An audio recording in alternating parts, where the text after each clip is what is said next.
Muslims claim that the angel who appeared to Muhammad in the cave of Hira was the same angel known in the Bible as Gabriel, and in some arguments, even the same being called the angel of the Lord. Today, we examine whether this claim holds up when we compare biblical angelic encounters with Muhammad's experience, and whether the messenger in the cave aligns with the identity of God's angelic representatives. 1. The biblical angel of the Lord.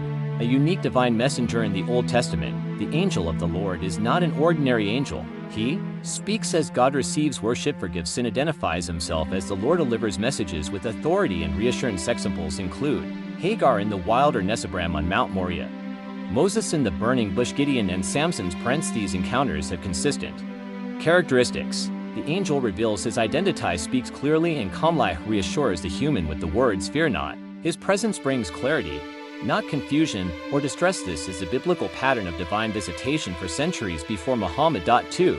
Other angelic encounters before Islam. Ordinary angels in scripture such as Gabriel appearing to Daniel and to Mary also follow a consistent pattern.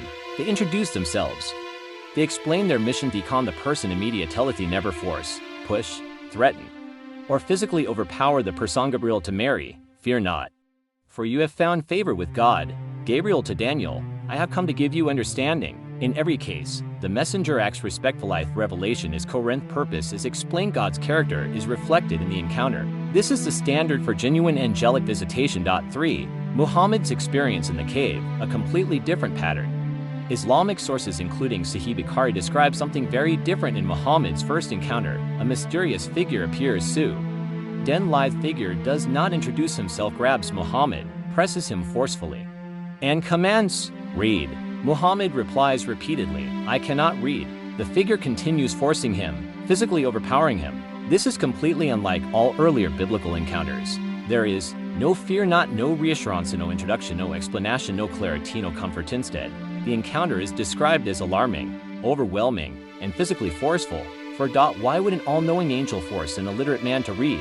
Islamic tradition acknowledges that Muhammad was not literate, yet the messenger commanded him to read multiple times. But if the angel is truly Gabriel is sent by God, God is all-knowing, then why would the messenger insist on a command that the recipient physically could not obey? Angels in scripture never act in ignorance of human ability. They adapt their message to the person's capacity. They bring clarity, not confusion. They teach, not intimidate. The episode in the cave is inconsistent with the behavior of divine messengers in earlier revelation. 5. The problem of identity in all biblical encounters. Angels introduce themselves. In Muhammad's case, the figure gave no nominal identity, no explanation. It is only later, after the encounter, that Muhammad's wife Khadijah and her Christian cousin Warqa concluded that it